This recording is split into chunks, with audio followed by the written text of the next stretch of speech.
नमस्कार, मैं हूं कुमार अनिल। महात्मा गांधी की आत्मकथा सत्य के साथ मेरे प्रयोग इस धारावाहिक की चौथी कड़ी लेके मैं आपके सामने उपस्थित हूं। पिछली कड़ी में हम लोगों ने देखा था कि महात्मा गांधी की जब शादी हुई थी, बाल विवाह हुआ था उनका, तो शादी के बाद पहला जो झगड़ा था पत्नी से, वो किस बात को लेके हुआ था। आज हम बात करेंगे कि उनके स्कूल के दिनों की बात, कि उनको कौन से विषय भारी लगते थे और कौन सा विषय उनको आसान लगता था। एक बार उन्होंने मार भी खाई और वो इस कारण रोए भी, और फिर वो एक बार संस्कृत का क्लास छोड़ के फारसी के क्लास में जा बैठे। तो फिर क्या हुआ, फिर टीचर ने क्या कहा, और फिर उनकी हैंडराइटिंग बहुत ख़राब थी, इस बारे में उन्होंने खुद के बारे में क्या कहा, और जो भाषाएं हैं, अलग अलग भाषाएं, उनको किस तरह से सीखना आसान होगा, इस बारे में भी उन्होंने कहा है। तो आज हम ये सब की चर्चा करेंगे। हुआ ये कि जब दोनों भाइयों का एक साथ विवाह हुआ, तो इनसे जो बड़े भाई थे वो एक क्लास ऊपर थे, और दोनों की पढ़ाई जो है वो एक साल तो बर्बाद हो गई।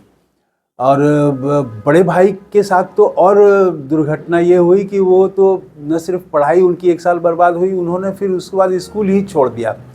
तो गांधी लिखते हैं कि स्कूल में पढ़ते हुए, शिक्षा का अभ्यास करते हुए विवाह ये ठीक नहीं है, ये सिर्फ हिंदू समाज में ही चल सकता है, उन्होंने ये लिखा है।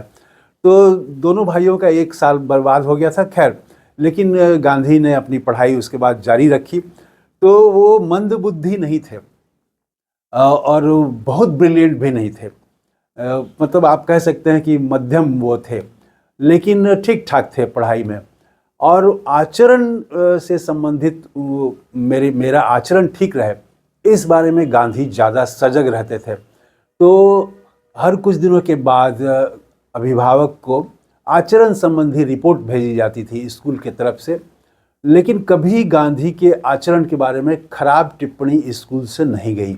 एक तो ये बात, पढ़ने में वो मंदबुद्धि नहीं थे, कमज़ोर नहीं थे, बल्कि उनको वजीफ़ा भी मिलता था, इनाम भी मिलता था। दूसरी तीसरी कक्षा से ही उनको इनाम मिलने लगा था, और पाँचवीं और छठी कक्षा में तो उनको छात्रवृत्ति भी मिली, 4 रुपये और 10 रुपये की छात्रवृत्ति मिली।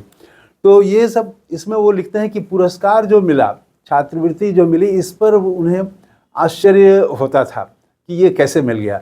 लेकिन आचरण संबंधी जो स्कूल की तरफ से जाता था कि नहीं, इनका आचरण ठीक है, उस बारे में ये सजग रहते थे कि मैं कोई भी ऐसा काम नहीं करूं जिससे मुझे शिक्षक की डांट सुननी पड़े, अभिभावक का सिर नीचा हो, और मेरे चरित्र पर कोई सवाल उठाए।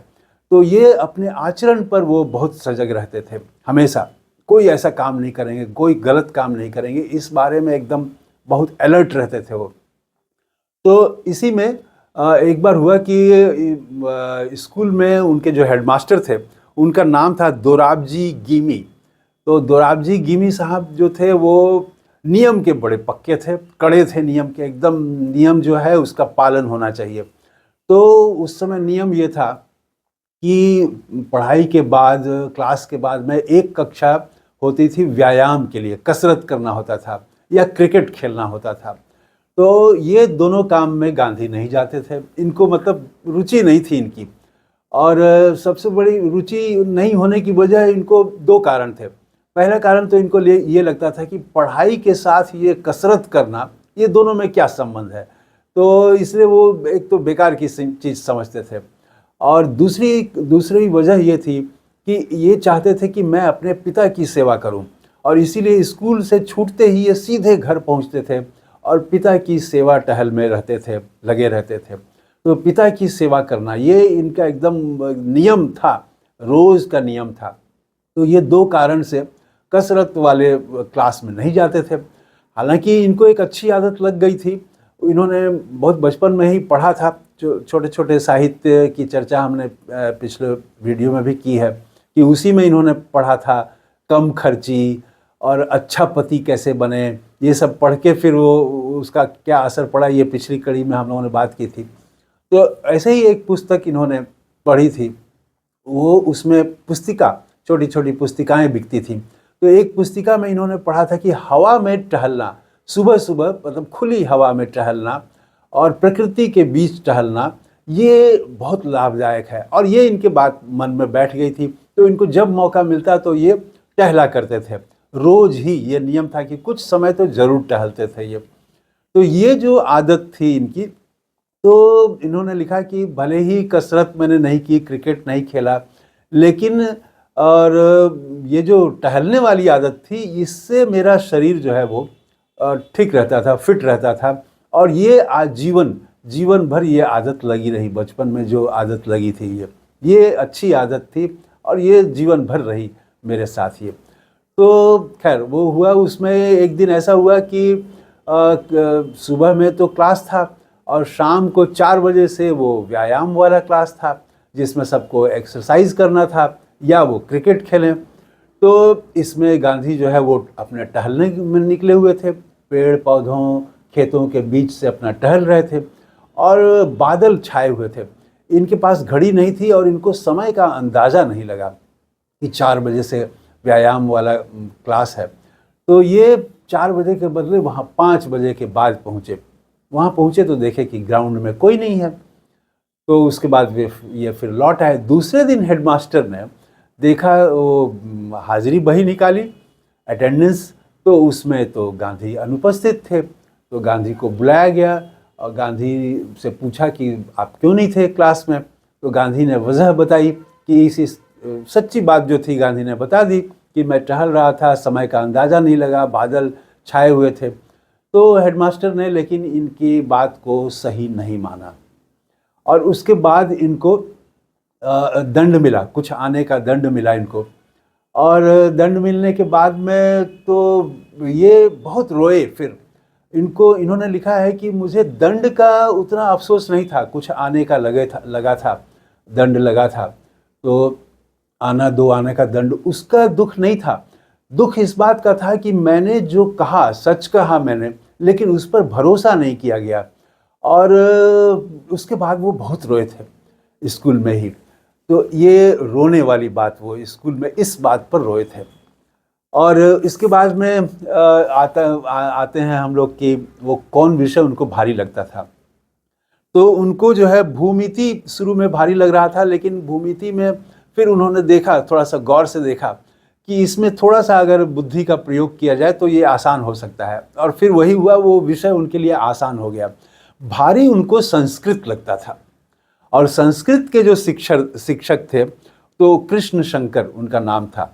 तो देखिए अपने शिक्षक का भी नाम उनको याद है। तो कृष्ण शंकर जी ये बड़े कड़क मिजाज के थे और संस्कृत इनको समझ में नहीं आती थी। वजह यह थी कि भूमिति में तो वो बस बुद्धि का प्रयोग करना था, संस्कृत में रटना था। रटने में ये थोड़ा इनको अच्छा नहीं लगता था, तो रटने में ये पिछड़ जाते थे और शिक्षक भी कड़क मिजाज के थे, तो इनको संस्कृत में बड़ा परेशानी हो रही थी।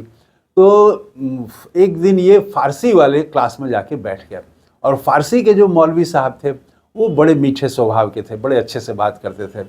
तो इन्होंने एक दिन फारसी का क्लास किया। दूसरे दिन वो संस्कृत वाले शिक्षक मिले और इनको बुलाया और कहा कि अरे तुम फारसी वाले क्लास में चले गए थे, तुमको पता है तुम किसके बच्चे हो? तुम हिंदू के बच्चे हो और संस्कृत जो है वो धर्म की भाषा है, ये तुमको जाननी चाहिए इस भाषा को। खैर उसके बाद जो है वो फिर तो नहीं गए फारसी के क्लास में और वो संस्कृत उन्होंने सीखी और उन्होंने धन्यवाद दिया है अपने शिक्षक को कि उन्हीं के कारण जितना मैं संस्कृत सीख पाया, उन्हीं के कारण सीख पाया। और संस्कृत को उन्होंने हिंदुस्तान को समझने के लिए बहुत ज़रूरी कहा है, हिंदू धर्म को समझने के लिए ज़रूरी कहा है। और फिर भाषाओं पर वो सिर्फ देखिए उनका विचार कितना उदार है और कितने अच्छे ढंग से उन्होंने बात की है, वो हम आगे बात करेंगे। जस्ट हैंडराइटिंग वाली एक बात कर लेते हैं। तो हैंडराइटिंग इनकी ख़राब थी और इनके मन में यही बात थी कि पढ़ाई के लिए हैंडराइटिंग अच्छी होना कोई ज़रूरी नहीं है, आप पढ़ने में ठीक हो यही सबसे प्रमुख बात है। तो और आपका आचरण पर तो इनका शुरू से बहुत जोर रहता था। तो पढ़ाई और अपने आचरण पर, हैंडराइटिंग पर इनका ध्यान नहीं गया। बाद के दिनों में जब ये दक्षिण अफ्रीका में थे तो वहाँ इन्होंने देखा बच्चों को एकदम मोती की तरह उनके शब्द थे, वो जो लिखते थे बहुत सुंदर लिखते थे। तो इनको अपनी लिखावट पर बड़ा मतलब शर्मिंदा होना पड़ा, इनको अच्छा नहीं लगा और इन्होंने कोशिश भी की अपनी हैंड राइटिंग सुधारने की, लेकिन वो लिखते हैं कि पके हुए घड़े पर कहीं गर्दन लगाई जा सकती है। तो वो खैर वो हैंड राइटिंग इनकी ठीक नहीं हुई। तो इन्होंने कहा कि हैंड राइटिंग सीखने का एक अपना इन्होंने सुझाव भी दिया शिक्षा पद्धति में। उन्होंने कहा कि हैंड राइटिंग बच्चों की अच्छी होनी चाहिए और ये जो है इसके लिए ज़रूरी है कि चित्रकला की पढ़ाई हो। शुरू में बच्चों की शुरुआत जो हो वो चित्रकला से हो और चित्रकला के बाद बच्चे जो है वो अक्षर को भी पहले पहचानें और उसके बाद तब लिखना शुरू करें, एकदम शुरू से ही लिखना शुरू नहीं कर दें। तो हैंड राइटिंग इनकी अच्छी नहीं थी। और भाषाओं के बारे में तो कई भाषाओं के खुद जानकार थे और इन्होंने संस्कृत भी सीखी फिर इस तरह से। तो वो कहते हैं कि अरबी और फारसी ये भी ज़रूरी है। उर्दू को ये अलग भाषा नहीं मानते हैं, कहते हैं कि उर्दू का व्याकरण जो है वो हिंदी की तरह ही है। तो वो उर्दू अलग भाषा के तौर पर उन्होंने बहुत उस पर जोर नहीं दिया है, कहा कि उसको हम अलग नहीं मानते हैं, लेकिन अच्छी उर्दू के लिए अरबी और फारसी जानना ज़रूरी है। उसी तरह से हिंदी हो, गुजराती हो, मराठी हो, बांग्ला हो, ये सबको एक माना जा सकता है। और ये जानने के लिए अच्छी हिंदी, अच्छी मराठी, अच्छी बांग्ला भाषा जानने के लिए संस्कृत जानना ज़रूरी है।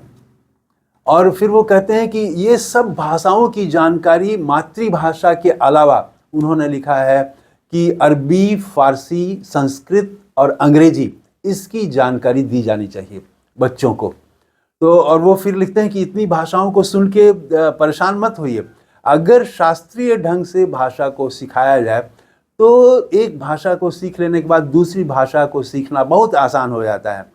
तो इसीलिए मातृभाषा के अलावा वो कहते हैं कि हिंदी, अरबी, फारसी, संस्कृत और संस्कृत तो खैर मूल भाषाओं में ही हिंदी के साथ ही हिंदी के लिए ज़रूरी है बताते हैं, और अंग्रेजी, ये कई भाषाओं की जानकारी होनी चाहिए। तो इससे जो है वो भाषाओं की जब जानकारी होगी तो आप पूरे अपने इतिहास को समझने में और वो भाषाओं के जरिए अपने समाज को समझने के लिए, भाषा में भी एक रस होता है।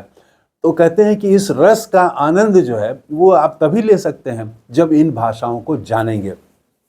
तो आज जैसे कि भाषाओं को बांट दिया गया है धर्म के आधार पर, तो कि उर्दू का मतलब हो गया कि यह मुसलमान की भाषा है और भाषाएं तो कुछ कुछ थोड़ी थोड़ी हल्की हल्की बटी हुई थी, लेकिन ऐसा नहीं था।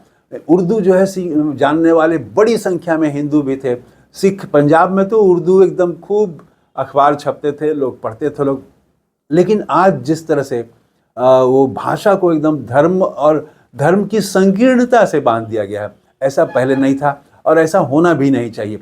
जितना अधिक से अधिक जितनी भाषा आप सीख सकें उतना अच्छा है किसी व्यक्ति के विकास के लिए या बच्चे के व्यक्तित्व के विकास के लिए। इसीलिए जो बच्चे हैं उनको कई भाषाएं सीखने के लिए प्रोत्साहित करना चाहिए। तो इस वीडियो में इतना ही। कैसा लगा वीडियो कमेंट करके ज़रूर बताइएगा। थैंक यू, धन्यवाद, जय हिंद।